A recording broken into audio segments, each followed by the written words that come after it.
Pensez-vous être seul dans votre tête? Que ce dialogue intérieur constant n'est que vous en train de vous parler à vous-même? Que cette envie soudaine de faire quelque chose de destructeur a surgi naturellement de vos propres désirs? J'ai une nouvelle pour vous. Votre esprit n'est pas un espace privé. Il ne l'a jamais été. Et plus vous passez de temps à ignorer cette réalité, plus les entités qui se nourrissent de vous en ce moment même deviennent fortes.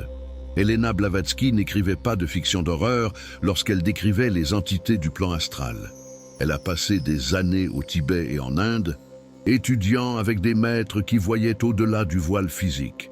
Et ce qu'elle a découvert était si perturbant qu'elle a consacré le reste de sa vie à essayer de réveiller l'humanité.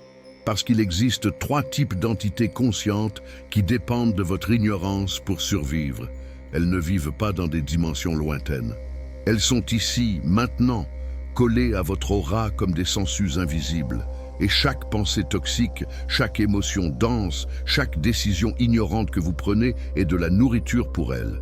La question n'est pas de savoir si vous êtes parasité. La question est de savoir pendant combien de temps vous allez continuer à nourrir ces choses sans vous en rendre compte. Car tant que vous ignorez leur existence, vous êtes une ferme énergétique. Vous êtes du bétail astral et elles vous suceront jusqu'à ce qu'il ne reste plus rien. Commençons par la base que personne ne veut accepter. Votre tête n'est pas un territoire exclusivement à vous.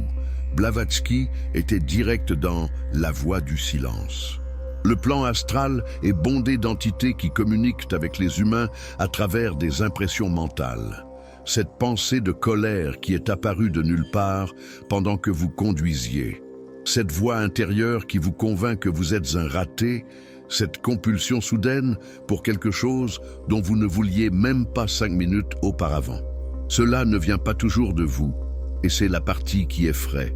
Vous passez votre vie entière à croire que vous êtes l'auteur de toutes vos pensées, alors qu'en réalité, beaucoup d'entre elles sont insérées dans votre esprit par des forces externes. Mais attendez, je ne parle pas de possession démoniaque de films d'horreur. Je parle de quelque chose de beaucoup plus subtil et par conséquent de beaucoup plus dangereux. Ces entités ne vous possèdent pas complètement. Elles influencent, elles murmurent, elles amplifient certaines émotions et en suppriment d'autres. Et vous, sans savoir distinguer ce qui est à vous de ce qui est à elles, vous agissez simplement comme si toutes ces impulsions étaient naturellement vôtres. Vous pensez faire des choix libres, alors qu'en réalité, vous êtes manipulé par des intelligences invisibles qui ont découvert comment pirater votre système émotionnel. Et voici l'astuce mortelle. Ces entités prospèrent dans votre inconscience. Plus vous ignorez leur mode opératoire, plus il leur est facile de vous contrôler. C'est comme être dans une guerre où l'ennemi est invisible et où vous ne savez même pas que vous vous battez. Vous ne ressentez que les effets. Des addictions que vous n'arrivez pas à quitter, des schémas mentaux destructeurs qui se répètent à l'infini, des émotions qui vous dominent sans raison apparente, des compulsions qui sabotent votre vie et dont vous vous sentez coupable. Vous pensez que vous êtes faible, que vous êtes problématique par nature, mais ce n'est pas vrai. Vous êtes sous attaque constante et vous ne vous en rendez même pas compte. Maintenant, quand Blavatsky parle d'ignorance, elle ne parle pas de manque de diplôme ou de culture générale. Elle parle de l'ignorance des lois occultes. Vous pouvez avoir 3 doctorats et être encore complètement ignorant de ce qui compte vraiment, car ce qui compte, c'est ceci. Savez-vous que vos pensées créent des formes vivantes sur le plan astral? Savez-vous que vos émotions émettent des fréquences spécifiques qui attirent des entités compatibles? Savez-vous que chacune de vos actions génère des effets sur de multiples plans d'existence simultanément? Non. Alors, vous êtes ignorant. Et cette ignorance spécifique fait de vous une cible parfaite. Parce que, voyez-vous, ces entités n'ont pas de pouvoir propre sur vous. Elles ne peuvent pas simplement vous dominer par la force. Il existe des lois dans l'univers, des lois aussi exactes que la gravité. Et l'une de ces lois est: vous ne pouvez être parasité que si vous donnez votre énergie volontairement. Les entités ont besoin de votre permission, mais voici l'astuce. Vous n'avez pas besoin de donner une permission consciente.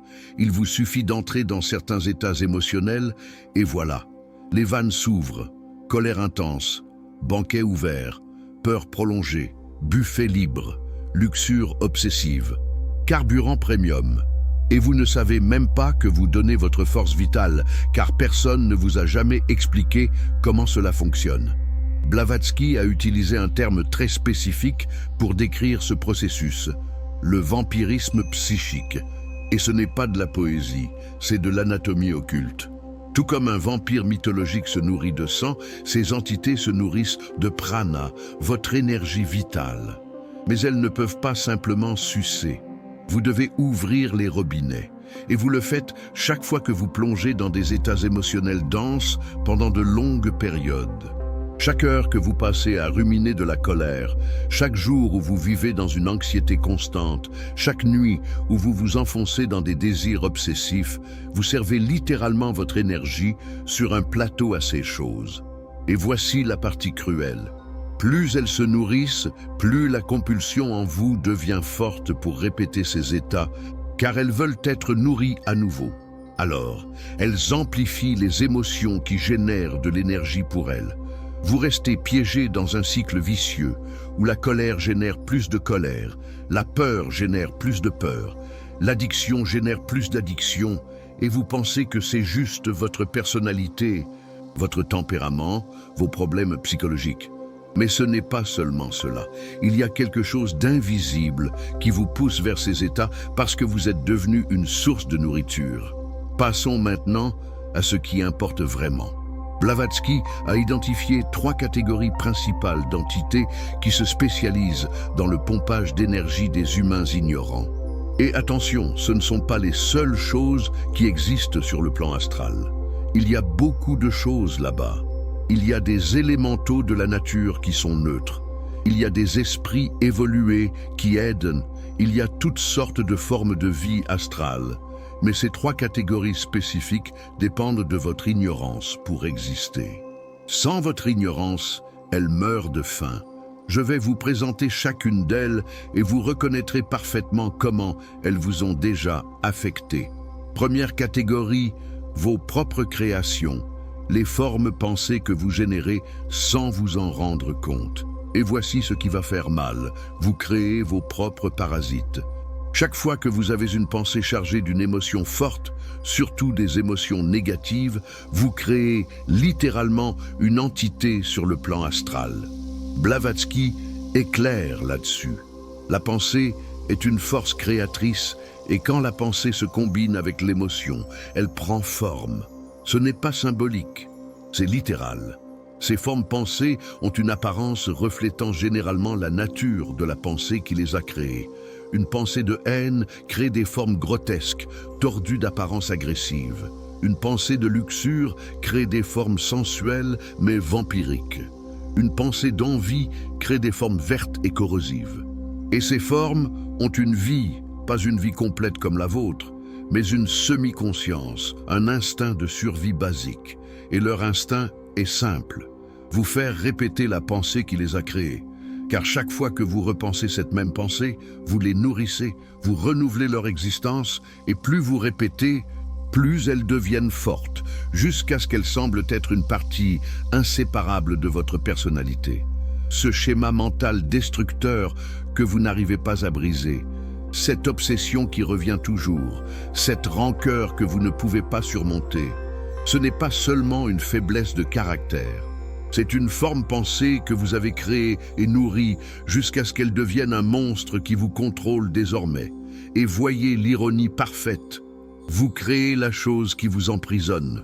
Vous fabriquez vos propres chaînes et vous vous plaignez ensuite d'être prisonnier.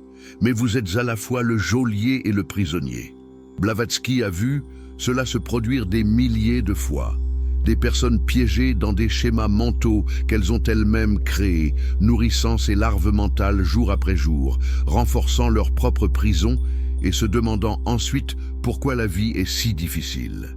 Mais voici le pire, ce ne sont pas seulement vos propres créations qui vous parasitent. Quand vous créez une forme pensée particulièrement puissante, quand vous nourrissez un schéma mental avec une émotion intense et une répétition constante, cette forme commence à émettre une fréquence sur le plan astral. Et cette fréquence attire la deuxième catégorie d'entités, les élémentaux artificiels du bas astral. Ceux-là ne sont pas vos créations, ils existent déjà. Ce sont des êtres qui n'ont jamais eu de corps physique, qui existent exclusivement sur le plan astral inférieur et qui ont évolué comme des prédateurs spécialisés. Ils sont comme des requins qui sentent le sang dans l'eau. Quand vous créez une forme pensée forte de colère, par exemple, des élémentaux artificiels spécialisés dans la colère le ressentent et ils viennent. Ils s'agglutinent à votre forme pensée et commencent à l'amplifier. Cette pensée de colère que vous avez eue, qui était déjà mauvaise en soi, devient maintenant 10 fois plus intense. L'émotion est artificiellement gonflée. Et vous pensez que vous devenez simplement plus irrité naturellement. Mais en réalité, il y a une entité externe qui manipule vos émotions pour générer plus d'énergie vitale. Parce que quand l'émotion est amplifiée, vous donnez plus de prana et cette entité est là, buvant tout. Et ces choses sont intelligentes, et pas pleinement conscientes comme vous, mais assez rusées pour savoir comment vous manipuler. Elles vous étudient, elles apprennent vos déclencheurs. Elles savent exactement sur quel bouton appuyer pour vous faire exploser de colère, sombrer dans la dépression ou plonger dans la luxure. Et elles appuient sur ces boutons avec la précision d'un maître marionnettiste. Vous pensez passer juste une mauvaise journée, mais en réalité, vous êtes manipulé par quelque chose qui a découvert comment faire de vous une source fiable de nourriture. Blavatsky a spécifiquement mis en garde contre cela. La plupart des addictions ne sont pas seulement des problèmes psychologiques, ce sont des infestations. Les alcooliques, les toxicomanes, les personnes ayant des compulsions sexuelles destructrices, les joueurs compulsifs. Tous ont des élémentaux artificiels collés à eux, amplifiant artificiellement le désir, rendant l'arrêt impossible. La personne pense que c'est juste un manque de volonté. Mais comment avoir de la volonté contre quelque chose qui manipule littéralement vos centres émotionnels de l'extérieur? Et maintenant, la troisième catégorie, la plus perturbatrice, les coques humaines vides que Blavatsky appelait Kamarupa. Ceci va vous secouer. Quand la plupart des gens meurent, ils laissent un résidu sur le plan astral, car la plupart des gens vivent leur vie entière, identifiés uniquement à leur personnalité, à leurs désirs, à leurs attachements physiques. Ils n'ont jamais développé de réelle vie spirituelle. Ils n'ont jamais construit de corps mental supérieur, ne se sont jamais connectés à l'esprit immortel qui est au-delà de la personnalité temporaire. Alors, quand ces gens meurent, que se passe-t-il? L'esprit immortel se sépare et s'en va vers d'autres sphères d'existence. Mais la personnalité, le corps de désir, reste en arrière comme une coque vide. C'est tout ce qui reste de cette personne. Les vices, les attachements, les désirs, mais sans conscience supérieure pour les diriger. C'est littéralement un zombie astral, un souvenir énergétique de ce que cette personne a été, mais sans âme réelle à l'intérieur. Et ces coques ont encore faim. Elles désirent encore les sensations physiques qu'elles avaient de leur vivant, mais elles n'ont plus de corps pour ressentir. Alors, que font-elles? Elles parasitent des personnes vivantes qui partagent les mêmes vices. Un alcoolique désincarné, ou plutôt sa coque vide, va chercher des alcooliques vivants et se coller à eux. Car quand la personne vivante boit, la coque parvient à ressentir un écho de la sensation. C'est sa seule façon d'expérimenter quelque chose. Et ces coques sont persistantes. Elles peuvent suivre une famille pendant des générations. Addiction héréditaire. Souvent, ce n'est pas génétique, c'est une coque astrale qui est dans la famille depuis des décennies, sautant d'un membre à l'autre, perpétuant le même schéma destructeur. Le grand-père était alcoolique. Le père était alcoolique, le fils est alcoolique. Tout le monde pense que c'est de la génétique, mais c'est la même entité parasite passant de génération en génération. Blavatsky a vu cela avec une clarté absolue. Elle a vu des familles entières être détruites par des coques que personne ne voyait, mais qui contrôlaient les comportements comme s'ils étaient des marionnettes invisibles. Et le pire, c'est que ces coques savent comment vous convaincre.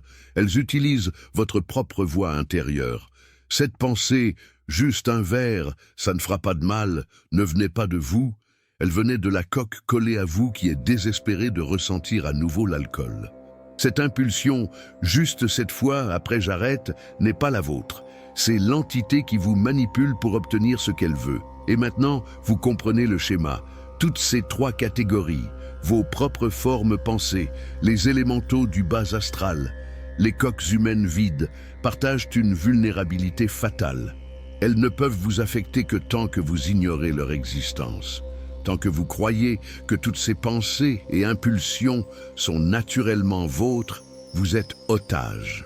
Mais au moment où vous savez, au moment où vous apprenez à observer vos pensées de l'extérieur et à distinguer ce qui est à vous de ce qui est une influence externe, le jeu change complètement, car ces entités opèrent dans l'obscurité. Elles ont besoin que vous croyiez que ces impulsions destructrices font partie naturelle de votre personnalité, que vous êtes comme ça, que vous êtes né problématique. Mais ce n'est pas vrai. Vous êtes sous influence, et la différence entre être sous influence et être libre est simplement la connaissance. Quand vous savez comment ces entités opèrent, elles commencent à perdre leur pouvoir sur vous. Et écoutez, Blavatsky a été direct. 90% des gens qui pensent avoir des dons spirituels, qui pensent évoluer, sont en réalité simplement obsédés par des entités astrales. Seuls 10% ont réellement atteint une véritable clarté. Alors, arrêtez-vous, réfléchissez une seconde et commentez ici en bas avec sincérité. Faites-vous partie des 10% ou des 90%? Parce que ce que je vais vous montrer maintenant rendra cette réponse très claire. Blavatsky n'a pas laissé ses étudiants sans défense. Elle a enseigné des méthodes pratiques pour se libérer de ces entités. Et la première étape n'est pas l'exorcisme, ni un rituel compliqué, ni des cristaux ou de l'encens. C'est l'observation consciente. Vous devez apprendre à être le scientifique de votre propre esprit. Quand une pensée apparaît, surtout si elle est chargée d'une émotion forte, vous vous arrêtez. Vous n'agissez pas sous l'impulsion. Vous observez et vous demandez d'où vient cette pensée? Quel but sert-elle? À qui cela profite-t-il si j'agis en fonction d'elle? Et la plupart du temps, vous découvrirez que cette pensée ne vous sert pas. Elle sert l'entité qui vous parasite. Cette impulsion de se disputer avec quelqu'un pour une futilité ne vous sert pas. Elle sert la forme pensée de colère qui a besoin d'être nourrie. Ce désir soudain de boire quand vous alliez bien ne vous sert pas. Sert-il la coque astrale collée à vous? Cette compulsion de vérifier les réseaux sociaux pour la 10e fois en 1 heure? Elle ne vous sert pas. Elle sert l'élémental artificiel qui se nourrit de votre anxiété. Deuxième étape, le contrôle émotionnel absolu. Et je ne parle pas de réprimer les émotions. La répression crée encore plus de problèmes. Je parle de ne pas permettre à des émotions denses de vous dominer pendant de longues périodes. Vous pouvez ressentir de la colère. La colère en soi n'est pas le problème. Le problème, c'est d'habiter dans la colère, de rester des heures, des jours, des semaines à ruminer cette colère, à la nourrir, à la laisser grandir. Car chaque fois que vous passez un temps prolongé dans des états émotionnels denses, vous servez un banquet à ces entités. Blavatsky enseignait « Ressentez l'émotion, reconnaissez-la, mais ne vous identifiez pas à elle. Vous n'êtes pas la colère, vous ressentez de la colère. C'est différent. Quand vous cessez de vous identifier aux émotions, vous créez une distance, et dans cette distance, vous avez le choix. Vous pouvez décider de ne pas nourrir cela. Vous pouvez observer la colère passer à travers vous sans vous y accrocher. Et quand vous faites cela, la forme pensée n'est pas nourrie. L'élémental artificiel ne parvient pas à l'amplifier et petit à petit, ces entités commencent à dépérir. Troisième étape, la purification active du corps astral par la pensée juste. Et voici le secret que personne ne vous dit. Les pensées de compassion, de compréhension, de détachement sont toxiques pour les entités du bas astral. Elles ne peuvent pas se nourrir de vibrations élevées. C'est comme un parasite qui vit dans l'eau sale et qui essaie de survivre dans de l'eau cristalline. Il ne peut pas. La fréquence est incompatible. Alors vous remplacez activement les pensées parasites par des pensées élevées. Ce n'est pas de la pensée positive superficielle, c'est une transformation authentique de la qualité de vos pensées. Quand quelqu'un vous irrite, au lieu de nourrir la colère. Vous cherchez à comprendre pourquoi cette personne agit ainsi. Vous ressentez de la compassion pour son ignorance. Et quand vous faites cela sincèrement, la forme pensée de colère n'a plus de quoi se nourrir. Elle commence à mourir. Quand vous ressentez de la peur, au lieu de vous noyer dedans, vous l'examinez rationnellement. Que se passe-t-il réellement ici? Est-ce une peur réelle d'un danger présent ou est-ce une anxiété concernant un futur imaginé? Et quand vous apportez la lumière de la conscience sur la peur, elle perd son pouvoir. L'élémental qui se nourrit de peur ne peut pas opérer dans la lumière. Il a besoin de l'obscurité de l'inconscience. Et voici quelque chose que Blavatsky a souligné à maintes reprises. Ces entités n'ont pas de pouvoir réel. Tout leur pouvoir vient de vous. Ce sont des parasites. Les parasites, par définition, sont faibles. Ils ne survivent qu'en aspirant la force des autres. Alors quand vous coupez l'approvisionnement, quand vous cessez de donner votre énergie vitale à travers des états émotionnels denses et des pensées toxiques, ces entités simplement dépérissent et meurent. Elles ne peuvent pas vous forcer à les nourrir. Elles peuvent seulement vous tromper pour que vous le fassiez volontairement. Et la tromperie fonctionne tant que vous êtes ignorant. C'est tant que vous ne savez pas qu'elles existent. Mais maintenant, vous le savez, et la connaissance change tout. Car à partir du moment où vous reconnaissez que cette impulsion destructrice n'est pas la vôtre, vous pouvez choisir de ne pas la suivre. Vous pouvez observer cette pensée toxique sans vous identifier à elle. Et chaque fois que vous faites ce choix, vous devenez un peu plus libre. Mais il y a un avertissement. Quand vous commencez à couper l'approvisionnement, quand vous cessez de nourrir ces entités, elles vont se battre. Elles vont amplifier les attaques. Ces pensées toxiques vont devenir temporairement plus intenses. Ces compulsions vont hurler plus fort, car les entités sentent qu'elles perdent leur source de nourriture et vont tout faire pour vous faire revenir aux anciens schémas. C'est comme un toxicomane en manque. Les entités entrent en manque de votre énergie. Blavatsky a mis en garde contre cela. Elle l'appelait le gardien du seuil. Ce moment où toutes vos propres créations négatives se dressent contre vous quand vous essayez de vous libérer. C'est le test. Si vous parvenez à passer cette phase, si vous parvenez à maintenir l'observation consciente et le contrôle émotionnel, même quand les attaques s'intensifient, vous brisez le schéma. Les entités finissent par abandonner et cherchent des proies plus faciles, et vous êtes libre. Mais la plupart des gens ne tiennent pas le coup. La plupart ressentent l'intensification des attaques et pensent « ça ne marche pas, ça empire » et retournent aux anciens schémas. Et là, les entités gagnent. Elles ont appris que si elles pressent assez fort, vous cédez et leur contrôle sur vous devient encore plus fort qu'avant. C'est pourquoi Blavatsky disait que le chemin occulte n'est pas pour les faibles. Il ne s'agit pas d'avoir des super-pouvoirs ou des expériences mystiques intéressantes. Il s'agit d'avoir le courage de faire face à ses propres créations. Il s'agit d'avoir la discipline de maintenir le contrôle quand tout en vous hurle de lâcher prise. Il s'agit d'avoir la détermination de continuer même quand il semble que cela empire avant de s'améliorer. Et maintenant, la révélation finale. Pourquoi les maîtres de la tradition occulte gardent-ils cette connaissance? Pourquoi Blavatsky a-t-elle pris tant de soin dans la manière dont elle présentait ces informations? Ce n'est pas de l'élitisme, ce n'est pas un désir de garder le pouvoir. C'est parce que cette connaissance est dangereuse lorsqu'elle est mal comprise. Si vous enseignez à une personne immature l'existence de ces entités, elle peut développer une paranoïa. Elle peut commencer à voir des ennemis invisibles partout. Elle peut perdre toute confiance en son propre esprit. Elle peut paniquer en pensant qu'elle est constamment sous attaque. Ou pire, elle peut essayer d'utiliser cette connaissance à des fins égoïstes. Elle peut tenter de créer intentionnellement des formes pensées comme des armes psychiques. Elle peut tenter d'invoquer des élémentaux artificiels pour faire son sale boulot. Elle peut tenter de manipuler les autres à travers des attaques sur le plan astral. Et c'est exactement ce que font les frères de l'ombre. Blavatsky a mis en garde contre eux. Des mages noirs qui ont maîtrisé la science de créer et de contrôler ces entités pour leurs propres fins.